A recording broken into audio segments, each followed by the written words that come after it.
আচ্ছা, আপনাদের গ্রামে যদি কেউ মারা যায়, আপনারা তাদেরকে কি করেন? গোসল দিয়ে, মুসলিমরা গোসল দিয়ে, কাফন পরিয়ে, জানাজা পড়িয়ে, মাটি দিয়ে চলে আসেন, তাই তো নাকি? আচ্ছা, 20 দিন পর, কতদিন?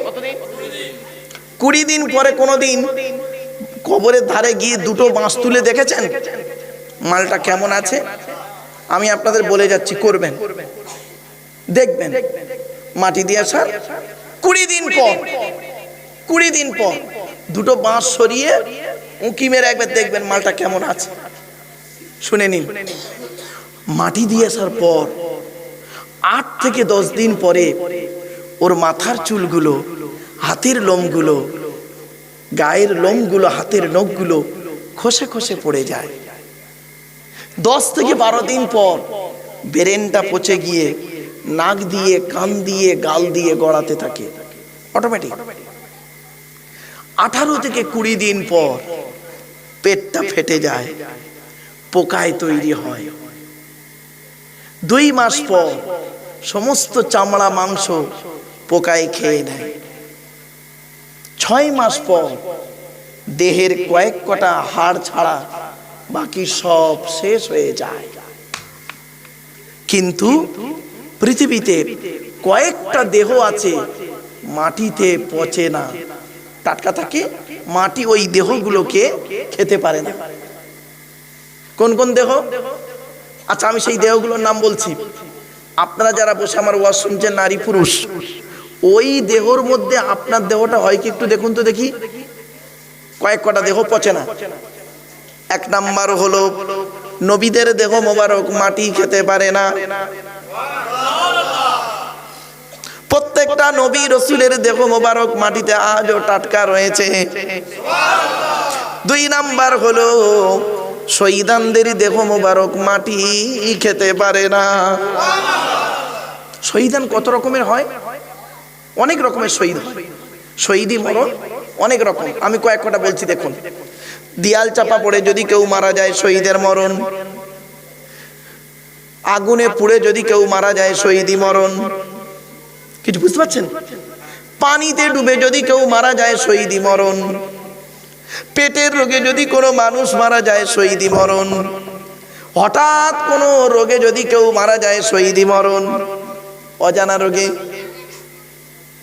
সর্দি কাশি জ্বরে যদি কোনো মানুষ মারা যায়, শহীদি মরণ।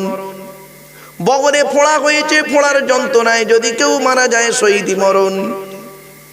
শুধু তাই নয়, কোরআনের জন্য, নবীর হাদিসের জন্য, নবীর জন্য, আল্লাহর জন্য জীবন দিয়ে যদি কেউ মারা যায়, শহীদি মরণ। শুধু তাই নয়, কোন নারী যদি বাচ্চা হতে গিয়ে মারা যায়, শহীদি মরণ। তবে আত্মহত্যা করা হলো হারাম। যারা আত্মহত্যা করে ওদের জানাজা আলেমদের পড়া একটু, অনেক অনেক ব্যক্তি বলেছে নিষেধ, দরকার নেই, আলেমরাও জানাজা পড়াবে না। আত্মহত্যা করবেন না, খবরদার। এই যুবক ছেলে মেয়েরা শুনে নাও, প্রেমিক ছ্যাঁকা খেয়ে উনি আত্মহত্যা করছে, বোকা কোথাকার। ও যার জন্য ভালোবাসায় প্রেম করে আত্মহত্যা করলো, সে মরে গেল। তো এ মেয়ে ছেলেটা অন্য ছেলেকে বিয়ে করে সংসার করছে বিন্দাস। তো কার জন্য তুই মরতে যাবি, বোকা কোথাকারে? আল্লাহ এত সুন্দর জীবন দিয়েছে, দুটো চোখ দিয়েছে সৌন্দর্যময় পৃথিবী দেখার, আর তুই একজনের জন্য মরে যাবি, বোকা কোথাকারে? ফলস ভালোবাসা। চলো শহীদি মরণ গুলো বললাম। তাহলে 1 নাম্বার, নবীদের দেহ মোবারক মাটি খেতে পারে না, টাটকা থাকে। তো আমরা কেউ নবী হতে পারবো না, ঠিক না বেঠিক? কেন? শেষ নবী হয়ে গেছে, আর নবী আসবে না।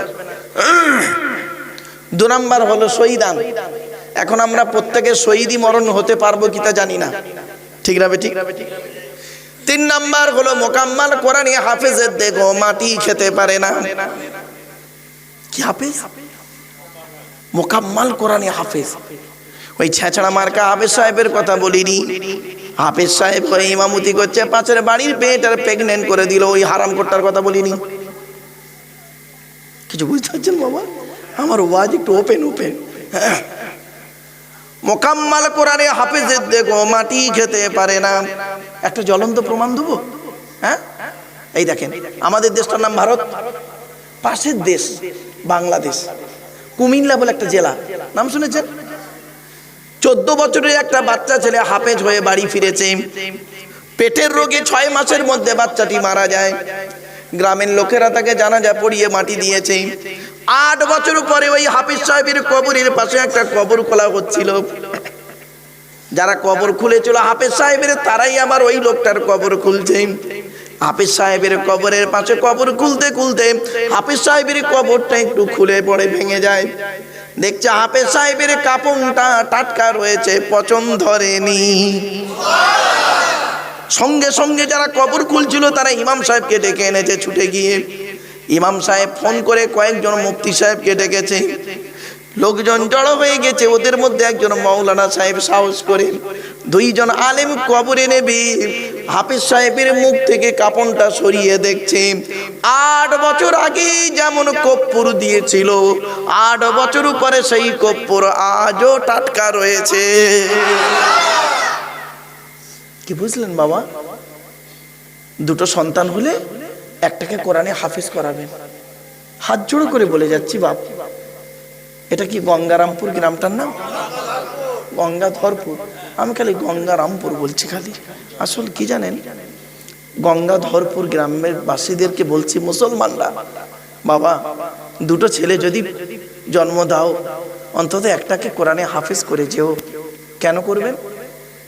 কোন সন্তান যদি কোরআনে হাফেজ হয়, ওই সন্তান হাফেজ সাহেবের বাপ আর মায়ের কবরটাকে আল্লাহ পাক আলোয় আলোকিত করে দেয়।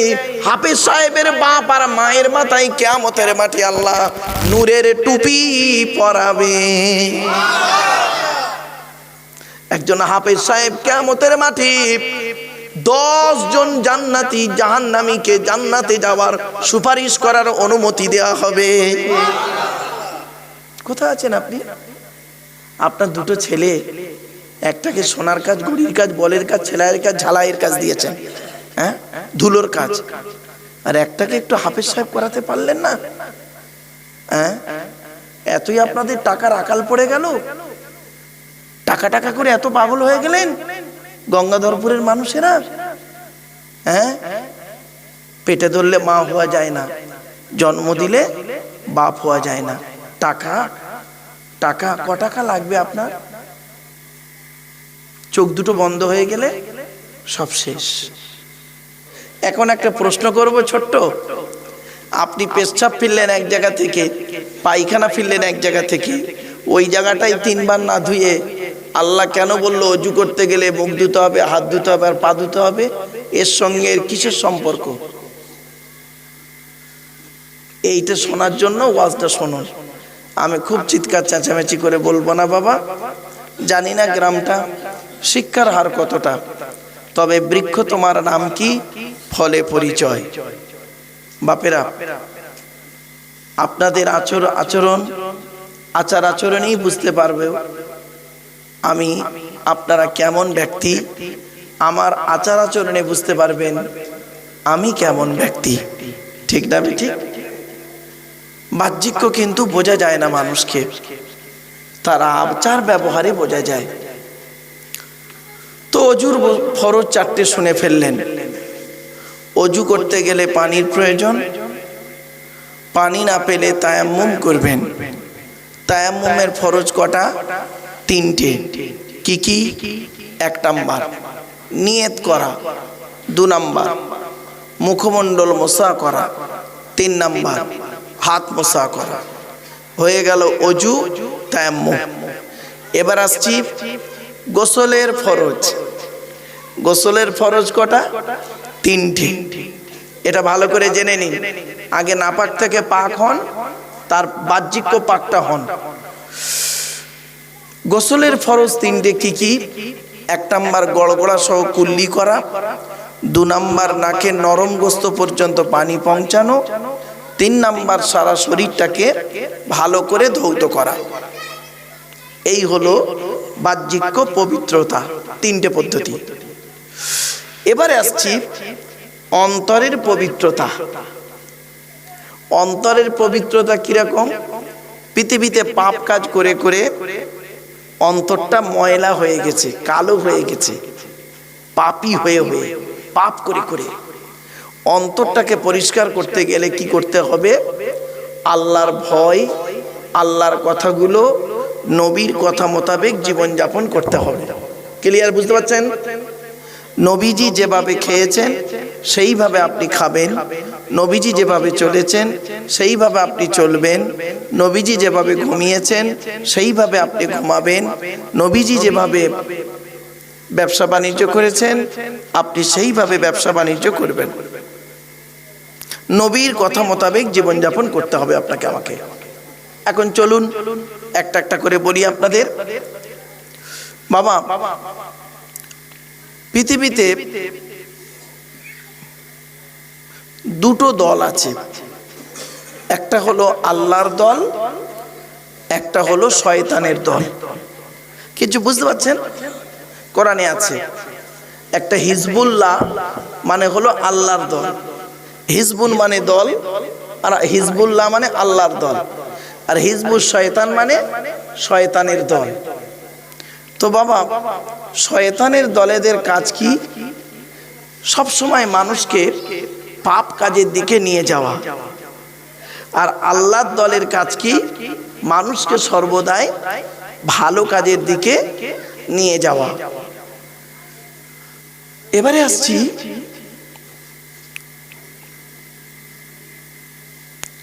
আমাদের সৃষ্টিকর্তা সম্পর্কে আমাদের একটু ধারণা নিতে হবে। আমাদের সৃষ্টিকর্তার নাম হলো আল্লাহ। আল্লাহর পরিচয় হলো চারটি। কটি?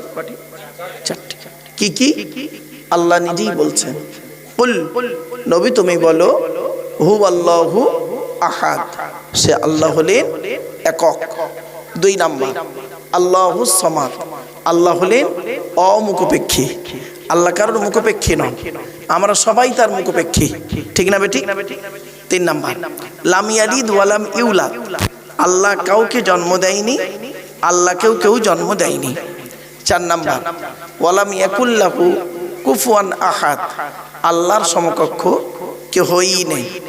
আচ্ছা, এই যে সূরাটি পড়লাম, এই সূরাটি আপনাদের অনেকের মুখস্থ নেই।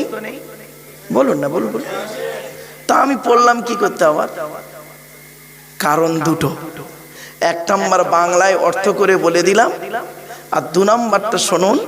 আল্লাহর নবী বলেছেন, কোন ব্যক্তি যদি 3 বার কুল হুয়াল্লাহ সূরা পড়ে, ওই ব্যক্তির নামায়, আমল নামায় এক খতম কোরআন শরীফ পড়ার সওয়াব আল্লাহ লিখে দেবে। তাহলে এমনি এমনি পড়লাম না, চলুন। আল্লাহ পৃথিবীতে মানুষ তৈরি করেছেন। পৃথিবীর প্রথম মানুষের নাম কি? আদম। আদম শব্দের অর্থ জানেন? আদম শব্দের অর্থ হলো, মনে রাখবেন, বাদামি। কি বললাম? বাদামি।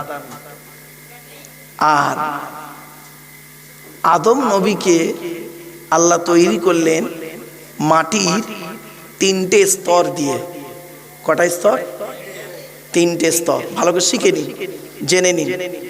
এগুলো অনেকে বলবে না বাপ, এগুলো হলো কি জানেন? কলেজ ইউনিভার্সিটির লেকচার। এগুলো কলেজ ইউনিভার্সিটিতে আমি আলোচনা করি এইসব নিয়ে। এখানে কেন বলছি? নিস্তব্ধভাবে শুনছেন, তাই আমার বলতে ভালো লাগছে। আপনারা নিজেরা একটু ভাববেন, আর বুঝতে না পারলে আমাকে বলবেন, আমি এখানে বসে আছি ইনশাআল্লাহ। চলো, আপনাদেরকে জিজ্ঞাসা করি, আপনাদের হাতে একটু সময় আছে তো? ইনশাআল্লাহ, ঠিক আছে। খুব গুরুত্ব দিয়ে শুনুন। আদমকে তৈরি করলেন আল্লাহ কটা স্তর? মনে রাখবেন, 3টে স্তর। 1 নাম্বার হলো মাটি। কি? 3, আরবিতে বলে 3, কোরআনে আছে 3, মাটি। আচ্ছা, মাটিটা এক রকমের মাটি ছিল না, হরেক রকমের মাটি ছিল। এজন্য দেখবেন আদমের সন্তানদের ভিতরে না হরেক রকমের মেজাজ আছে। কারোর মেজাজ গরম, কারোর মেজাজ নরম, কেউ আবার খুব কড়া, কেউ আবার খুব নরম, ঠিক না বেটি? কেউ কালো, কেউ ফর্সা, কেউ লম্বা, কেউ বেঁটে, কেউ নারী, কেউ পুরুষ, কেউ শক্ত, কেউ নরম। ঠিক পৃথিবীতে মাটির এরকম ভাগ আছে গো বাপ। কাদা মাটি, লাল মাটি, দোআঁশ মাটি, সাদা মাটি, এবার বুঝতে পারছেন? কালো মাটি, সব এবার অনুভব করো। শক্ত মাটি, নরম মাটি।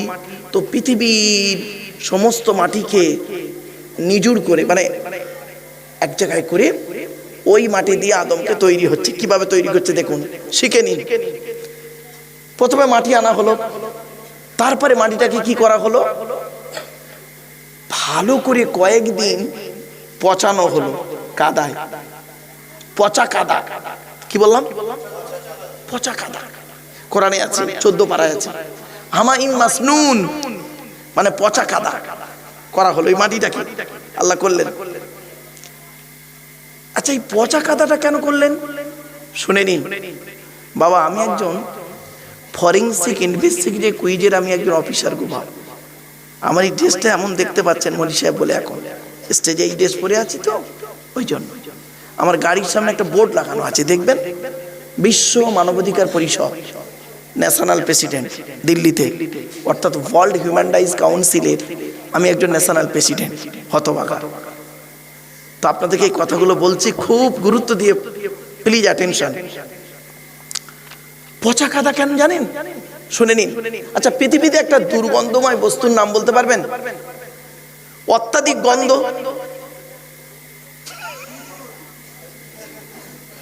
ইঁদুর পচা। ও বললো ইঁদুর পচা। আপনারা কি বলছেন? পৃথিবীর সব থেকে দুর্গন্ধ বস্তুর নাম, থ্যাংক ইউ, থ্যাংক ইউ, মানুষ পচা। মানুষকে, আদমকে পচা কাদা দিয়ে তৈরি করে, দুর্গন্ধ পচা কাদা। এজন্য মানুষ পচার মতো গন্ধ পৃথিবীতে আর নেই কোনো গন্ধ। এত দুর্গন্ধ মানুষ পচে গেলে। কোনোদিন আপনারা মর্গে ঢুকেছেন? মর্গে, ওই পচা ঘরে লাশ আছে অনেকগুলো, দেখবেন উলঙ্গ অবস্থায় পড়েছে। এখন তো কিছু ওই এসির ঘরের মধ্যে রেখেছে, কলকাতার যে সমস্ত আইসিইউর মধ্যে রয়েছে লাশ অনেকগুলো রয়েছে। কিন্তু যেখানে পচা কাদা, পচা লাশ, পচা ঘর, মরি ঘর, ওইখানে একবার ঢুকে দেখবেন, এত খুশবু পাবেন না, 3 দিন খাওয়ার 12টা বেজে যাবে। বাস্তব। তাহলে 1 নাম্বার কি হলো? মাটি। 2 নাম্বার, ওই মাটিটাকে কি করলো সৃষ্টিকর্তা? পচা কাদা। কি বললাম? পচা। তারপরে কি করলো? ওই মাটিটাকে শক্ত করলো। কিরকম শক্ত? কোরআন বলছে, খলাকাল ইনসানা মিন সলসালিন কাল ফাখার ওয়া খলাকাল জান্না মিন মারিজিম মিন নার ফাবিআইয়ি আলাই রাব্বিকুমা তুকাজ্জিবান। সূরা রহমানে আল্লাহ বলছে, আমি মানুষকে তৈরি করেছি ঠনঠনে মাটি দ্বারা। তাহলে কটা স্তর হলো? 3টি। প্রথমে মাটি, হরেক রকমের মাটি, তারপরে কি? পচা কাদা, তারপরে শক্ত ঠনঠনে মাটি। ব্যাস, আদমকে তৈরি করলো। এখন আমরা তো পচা কাদা দিয়ে তৈরি নয়, তাহলে আমরা তো আদমের সন্তান হলাম কি করে? আদমকে নাই তৈরি করেছে পচা কাদা মাটি দিয়ে, তা দিয়ে। তা আমাদের সঙ্গে আদমের সম্পর্ক কি শুনে নিন। আপনার দেহটাকে যখন মারা যাবেন, আপনার দেহটা যখন মাটির নিচে চাপা দিয়ে রেখে আসা হবে, কয়েকদিনের মধ্যে আপনার দেহটা মাটি খেয়ে নেবে। কেন? তার মানে গবেষণা করছে বৈজ্ঞানিকরা। এবার মুসলমানরা তো গবেষণা করে না, এরা তো আওয়াজ শোনে, ওয়াজ শোনে না। মুসলমানরা বেশিরভাগ মুসলমান না, ওয়াজ শোনে না, ওরা আওয়াজ শোনে। কিন্তু অরিজিনাল যারা মুসলিম না, তারা ওয়াজ শোনে। ওয়াজ শোনে, ওয়াজটা কি বলছেন উনি। আমাদের সঙ্গে, আমাদের দেহের সঙ্গে মাটির কি সম্পর্ক শুনে নিন। আমাদের দেহের মধ্যে যে যে উপাদানগুলি আছে, ওই উপাদানগুলি মাটির মধ্যে আছে। এজন্য মানব দেহ যখন মাটি চাপা দিয়ে রাখা হয়, কয়েকদিনের মধ্যে মাটি খেয়ে নেয়। কদিন লাগে খেতে শুনে নিন।